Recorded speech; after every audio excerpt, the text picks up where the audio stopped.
ഗവർണറുടെ പ്രസംഗത്തിന്മേലുള്ള നന്ദിപ്രമേയ ചർച്ചയിൽ കോൺഗ്രസ് MLA M. വിൻസെന്റ് ഏറെ വികാരാധീനനായി ഭരണപക്ഷത്തെ നേരിടുന്ന കാഴ്ചയായിരുന്നു നമ്മൾ കണ്ടത്.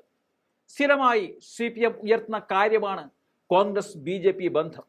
എന്നാൽ യഥാർത്ഥത്തിൽ ആരുമായിട്ടാണ് BJPക്ക് ബന്ധം എന്നത് ഒരുപാട് കാര്യങ്ങളിൽ നമുക്ക് മനസ്സിലാക്കാൻ സാധിക്കുന്ന ഒന്നാണ്.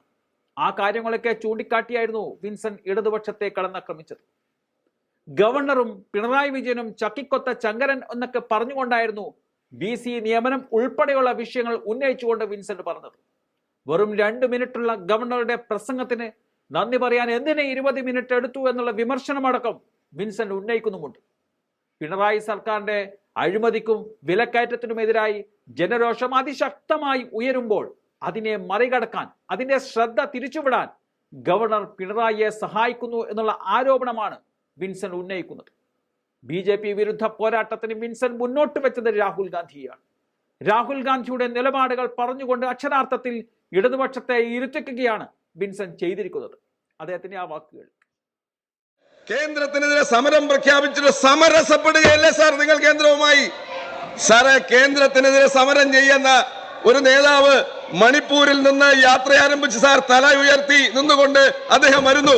സാറ് ചുട്ടുപൊള്ളുന്ന കന്യാകുമാരിയിൽ നിന്ന് മഞ്ഞു പൊഴിയുന്ന കാശ്മീർ വരെ ഈ രാജ്യത്തെ സംഘപരിവാർ ശക്തികൾക്കെതിരായിട്ട് കാൽനടയായി നടന്ന ഒരു മനുഷ്യനുണ്ട് സാർ.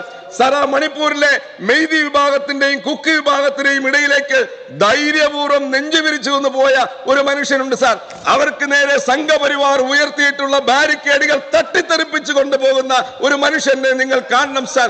അദ്ദേഹത്തിനെതിരെ ജാമ്യമില്ലാ കേസെടുക്കുമ്പോൾ എനിക്കെതിരെ ഒന്നല്ല 1000 കേസെടുക്കൂ എന്ന് പറഞ്ഞ രാഹുൽ ഗാന്ധിയുടെ നേതൃത്വത്തിലുള്ള കോൺഗ്രസ്, ഇന്ത്യൻ നാഷണൽ കോൺഗ്രസ് ആണ് സാർ ഈ രാജ്യത്ത് സംഘപരിവാറിനെതിരെ പോരാട്ടം നടത്തുന്നത്.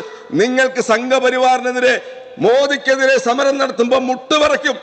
എനിക്ക് മുഖ്യമന്ത്രിയോടും മന്ത്രിമാരോടും പറയാനുള്ളത്, കേന്ദ്രത്തിനെതിരായി RSSനെതിരായി സമരം ചെയ്യാൻ നിങ്ങൾക്ക് ധൈര്യം ലഭിക്കണമെങ്കിൽ രാഹുൽ ഗാന്ധിയുടെ ഒരു ഫോട്ടോ നിങ്ങളുടെ പോക്കറ്റിലിടണം.